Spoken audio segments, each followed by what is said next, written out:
Good morning. Good morning, Bookie Monsters. My name is PK. This is Bookie Monsters, and it is Monday, June the 24th, and we're going to be looking at new releases every day of the workday this week. And on Mondays, we look at cozy mysteries. Quick announcements. I do not have sprints on Monday nights. I believe it's on Sarah's channel tonight. I do have sprints tomorrow evening at 6 p.m. Mountain Time, 8 p.m. Eastern. I do every Tuesday and Thursday evenings and Saturday afternoons. Tomorrow we'll be looking at the darker side of mystery, more mysteries and thrillers. But today is cozies, and there's a lot of them. Good morning, Kim. How you doing? You had a good weekend? I had a pretty good weekend. It was extremely hot yesterday, so everybody hunkered down.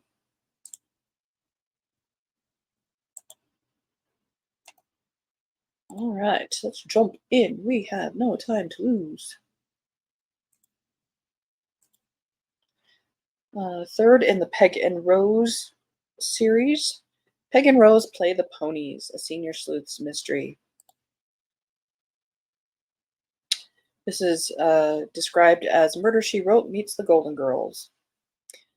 From the moment Peg arrives in Kentucky, dragging level-headed Rose along for the week-long excursion proves a smart move, because after she brings her canine expertise to prestigious confirmation shows, next on the agenda is selling her thoroughbred broodmare's offspring at a high-stakes yearling sale. And when the ladies arrive to meet the young horse at Six Oaks Farm, something seems off about the place, especially Jim Grable, the yearling manager with serious anger issues. No, that does not go well. While Peg feels comfortable again judging pedigree pups over Labor Day weekend, Rose judges a shocking new turn of events. Jim has been found dead on the farm, and a young employee needs help convincing police she didn't kill him. As disjointed clues lead to a list of misdeeds swirling around Six Oaks, everyone connected to Jim agrees on one thing: he had it coming.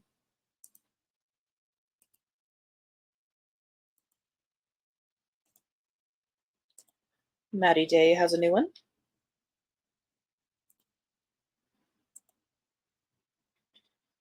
Murder at the Rusty Anchor.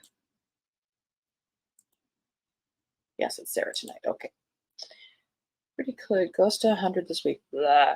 Yeah, we were 100 yesterday. Game, I haven't read these, but I love her other series. Yeah. That's the nice thing about some of these authors. Multiple series. This is sixth in a Cozy Capers book group mystery series. There's dead weight behind the bar at the Rusty Anchor, and it's up to Cape Cod bike shop owner Mackenzie Mac Almeida to solve the murder. A rainy July weekend in Westham means the beaches are empty and business is dead at Mac's Bikes, but couldn't be livelier inside the Rusty Anchor pub. But come Monday morning, one patron is not so lively when the chef opens up and finds a body behind the bar. It's last call for Bruce Byrne, an elderly high school teacher who's been around so long it seems like he taught everybody. When Mac's friend Flo, the librarian, makes the list of suspects, Mac gathers the Cozy Capers group to clear her name. With no end in sight to the rain, the group has plenty of time to study the clues and sort through a roll call of suspects to determine who decided to teach Mr. Byrne a lesson. This one now says Mr. Bryn a lesson. But with a killer desperate to cover their tracks, Mac and the group will be tested as never before.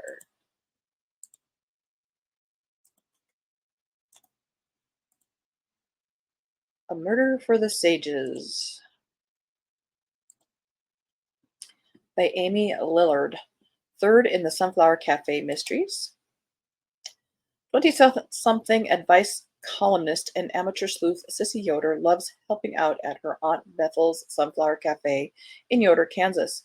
It connects her to family, to the close-knit community, and to the suspicious events that always seem to bubble beneath small-town life.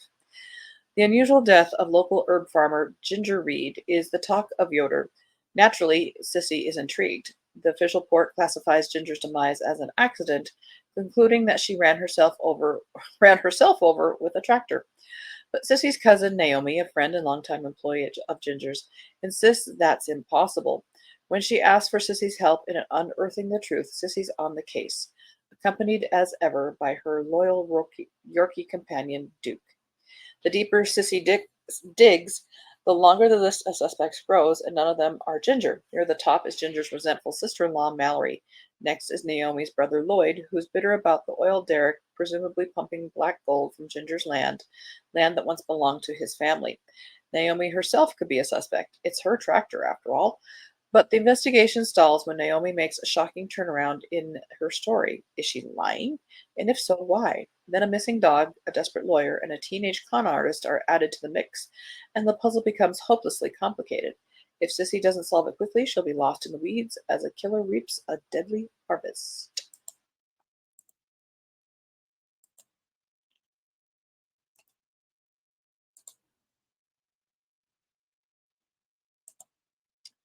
A chocolate is announced.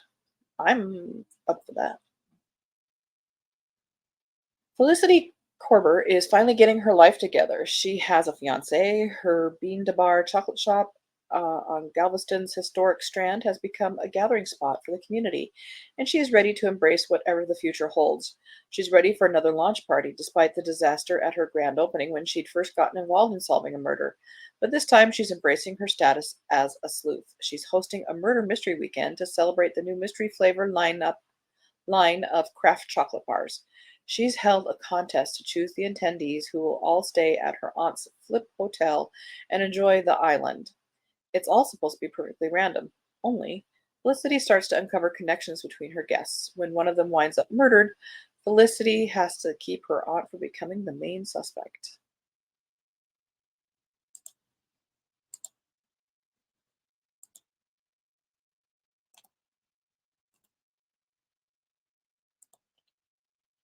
Did I miss one? I think I missed one up there. We'll go back. An Art Lover's Guide to Paris and Murder. Seventh in the Countess of Harley Mysteries. Frances and her husband George have 2 points of interest in Paris. One is an impromptu holiday to visit the Paris Exposition. The other is personal. George's Aunt Julia has requested her nephew's help in looking into the suspicious death of renowned artist Paul Dukas. Though Julia is not entirely forthcoming about her reasons, she is clearly a woman mourning a lost love. At the expedition, swarming with tourists, tragedy casts a pall on the festivities. A footbridge collapses. Julia is among the casualties. However, she was not just another fateful victim.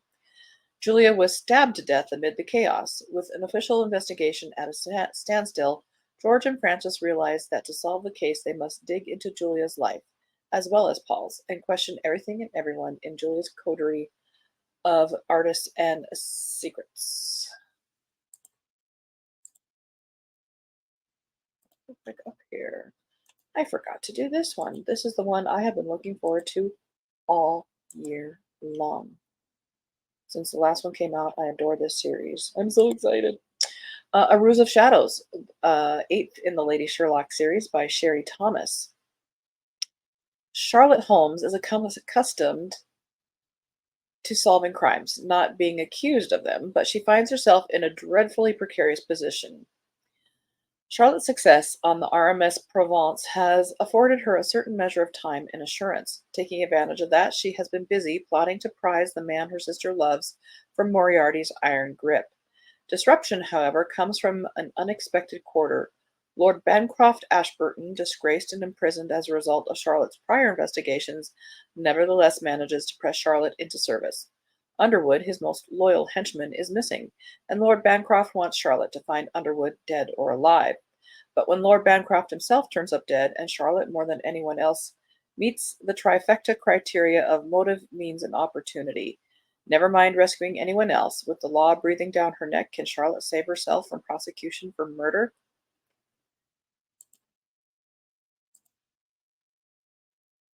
Love it. Strong, very intelligent female protagonist. The ending reveals are like onions. What you think, and then it goes deeper. I love that one. And Kim loves the Countess of Harley. It's a good week. Petterill's Folly by Larry Mary Lancaster, Book 6 in the Lord Petterill Mysteries. Time to confront reality and a worrying mystery. Lord Petterill and his new Viscountess return to England to face the consequences of their unequal marriage, only to discover that Petterill's valet, the enigmatic drinking game, the enigmatic Stewart, has been arrested for theft. Naturally, Pierce and April have to clear his name by finding the true thief among the Red Lion Inn's servants and guests, who include an eccentric baronet and his sister, a wounded soldier, and an old friend from Stuart's past. But Stuart isn't helping himself by keeping secrets which they need to unravel in order to reach the truth.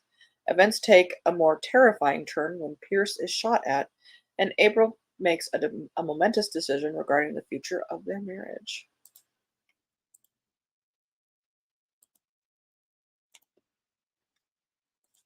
Lynn Messina Newen.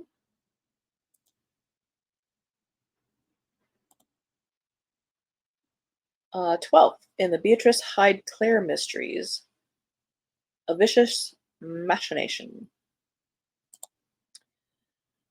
As eager as Beatrice, Duchess of Kesgrave, is to meet her husband's newly discovered illegitimate half-sister, she does not want it to happen like this, in the keeper's house at Newgate.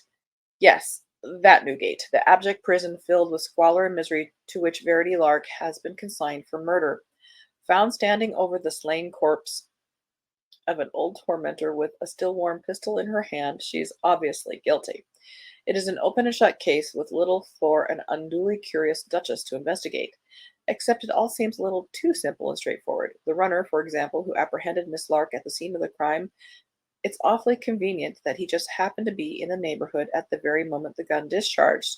Something else has to be at work here, such as a sinister figure lurking in the shadows to direct the action.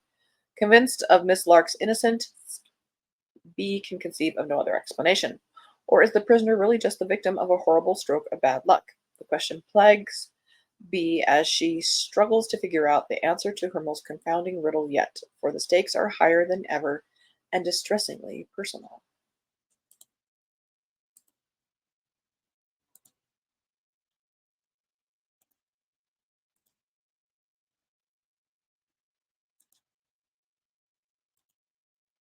Next one is Fifth by Connie Berry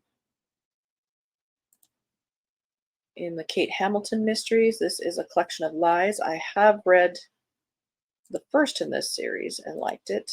And I love the covers. The covers are gorgeous. As Kate Hamilton and her new husband, D.I. Tom Mallory, honeymoon in Devon, a local history museum asked them to trace the provenance of a bloodstained dress said to belong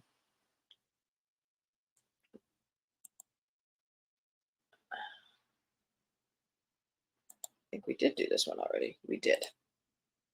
Oh, they were being sneaky on me. Well, then let's jump into Shakespeare, shall we?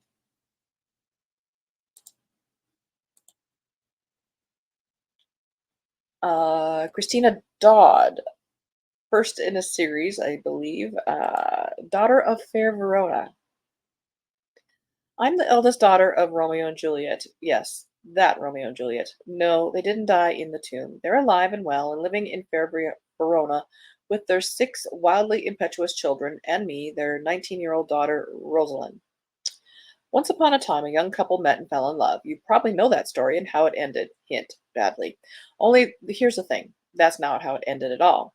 Romeo and Juliet are alive and well and the parents of 7 kids. I'm the oldest with the emphasis on old, a certified spinster at 20, and happy to stay that way. It's not easy to keep your taste for romance with parents like mine. Picture it, constant monologues, passionate declarations, fighting, making up, making out. It's exhausting. Every time they've presented me with a betrothal, I've set out to find the groom to be a more suitable bride. After all, someone sensible needs to stay home and manage this household. But their latest match, Duke Stefano, isn't so easy to palm off on anyone else. The debaucher has had 3 previous wives, all of whom met unfortunate ends. Conscience forbids me from consigning another woman to that fate. As it turns out, I don't have to. At our betrothal ball, where quite by accident I meet a beautiful young man who makes me wonder if perhaps there is something to love at first sight, I stumble upon Duke Stefano with a dagger in his chest. But who killed him? His late wife's families, his relatives, his mistress, his servants? Half of Verona had motive. And when everyone around the Duke begins dying, disappearing, or descending into madness, I know I must uncover the killer before death lies on me like an untimely frost. I'm going to give that one a shot. At least read the sample. Love me some Shakespeare, but only if it's done well. Tanya Kappas has a new one. We're shocked.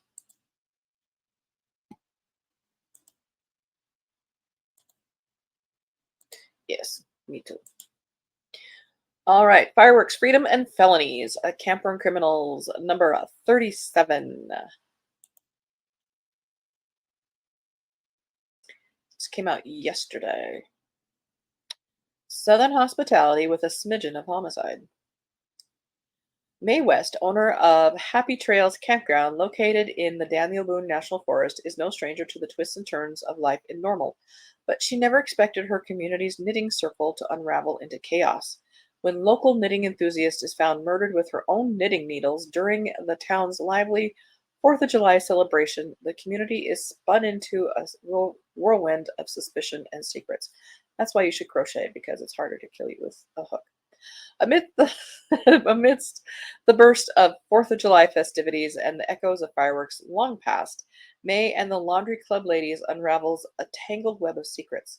With tales of cursed heirloom and hidden treasures rumored to be concealed within the walls of the Stitchem Post, they find themselves piercing together clues from both past and present. As tensions mount against the backdrop of booming 4th of July fireworks, May learns that in Normal Kentucky, some secrets are explosive enough to kill for. Can she unravel the killer's identity before the fabric of her community is torn apart forever? Join May as she chases down clues and crooks amidst the sparks and echoes of Independence Day celebrations. If you're looking for something seasonal, you bet.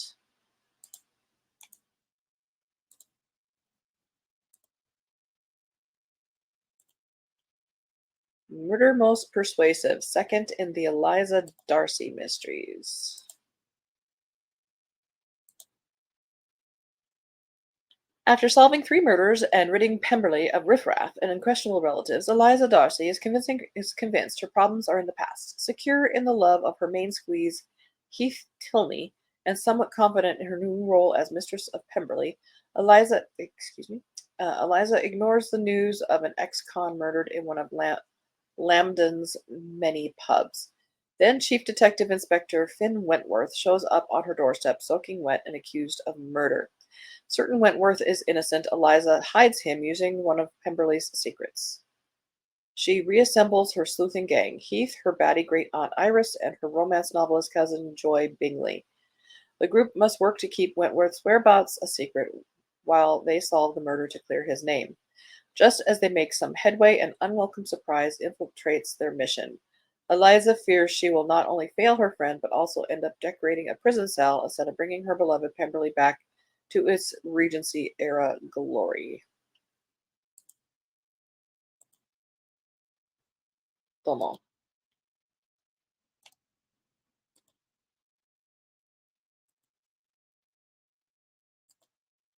Murder at an English Seance, a Beryl and Edwina mystery, 8th in that series by Jessica Ellicott.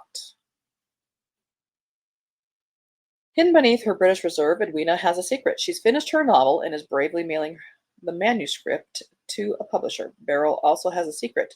As thanks for solving a case, the American adventuress has been gifted an airplane.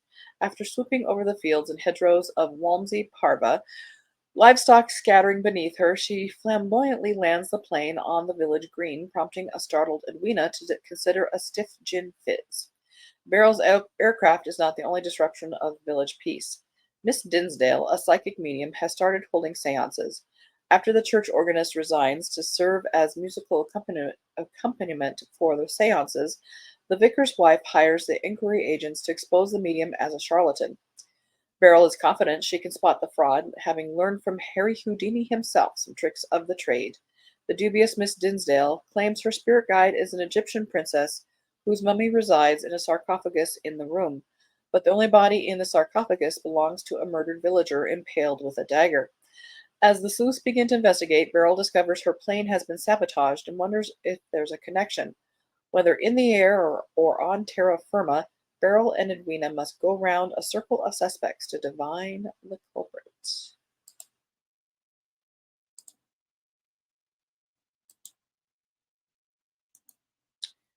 Come shell or high water. Molly McRae, new one. As a professional storyteller, Maureen Nash can't help but see the narrative cues woven through her life, like the series of letters addressed to her late husband from a stranger, the proprietor of the Moon Shell, a shop on Ocracoke Island off the coast of North Carolina. The store is famous with shell collectors, but it's the cryptic letters from Alan Withrow, the shop's owner, that convinced Maureen to travel to the small coastal town in the middle of hurricane season. At the very least, she expects she'll get a good story out of the experience, never anticipating it could end up a murder mystery. Dot, dot, dot, dot, dot, dot. We're going to go quickly here. We're running out of time. We've got a few more to go. Hunting License by Carol J. Perry, third in the Haunted Haven Mysteries. When a fisherman is murdered, Florida innkeeper Maureen Doherty and her spirit sleuths must cast a wide net to catch a killer. Greetings from Haven, Florida, a quaint scenic old town on the Gulf Coast where Massachusetts transplant Maureen Doherty and her excessively friendly golden retriever are the newest proprietors of the charming local inn, along with its many ghostly tenants. It's June in Haven, Florida, a between seasons time in the tourism business, and Maureen's Haven House Inn is feeling the pinch. There are plenty of ghosts in residence, but Maureen needs living guests to pay the bills. Inspired by an old brochure she finds in a trunk she inherited along with the inn from her mysterious benefactor Penelope Josephine Gray, she gets the brilliant idea to revive a June fishing tournament from 20 years ago, hoping to reel in anglers who'd love to catch the Gulf Coast popular kingfish and take home a trophy. But one fisherman won't make it to the tournament. While walking on the beach with her golden retriever Finn, Maureen discovers a body. When Officer Frank Hubbard arrives, he recognizes local charter boat fisherman Eddie Manuel. Now it's up to Maureen and her spirited sleuths to sort through the red herrings and a bait to hook for a killer before someone else ends up sleeping with the fishes.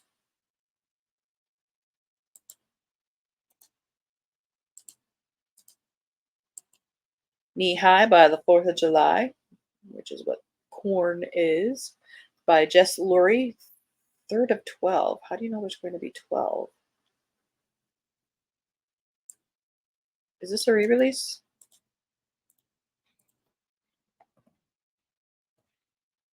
While we're getting that up, let's jump to the next one.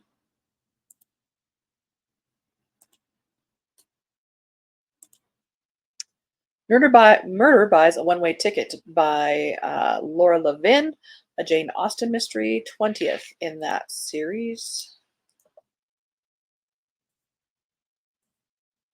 It's the funny side of homicide in acclaimed TV comedy writer, blah, blah, blah, blah, blah. What could be more idyllic than starting a new gig with an exclusive train ride from Los Angeles to Santa Barbara? Turns out a whole lot. Jane must figure out how to tolerate her client, Chip Miller, aka Iron Man, a wealthy gym chain owner who Jane soon discovers is a tyrant and a bully, with an ego as pumped as his pecs. Practically everyone on board seems to have it in for Chip, his dysfunctional family members, his beleaguered staff, even his supposed best buddy from the gym. So it's no shocker when he's found dead in his cabin. Unfortunately for Jane, she's the one who finds Chip's body, leaving her DNA on the murder weapon and making her a prime suspect in the police investigation. This is your 20th one. You should know better than that. Forced to save her own caboose, can Jane chug on through an unexpected love connection and ID the killer, or has she finally reached the end of the line?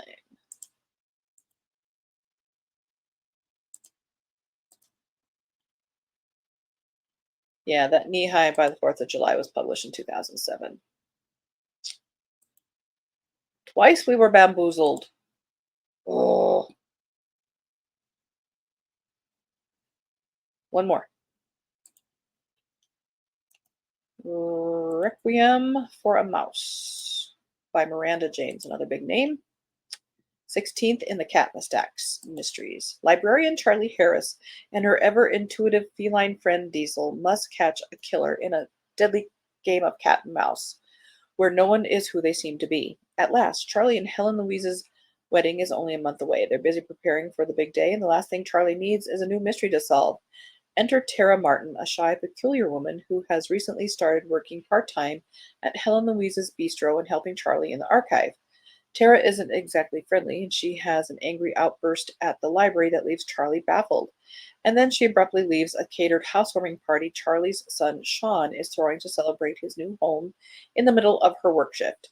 Before ducking out of the party, Tara looked terrified, and Charlie wonders if she's deliberately trying to escape notice.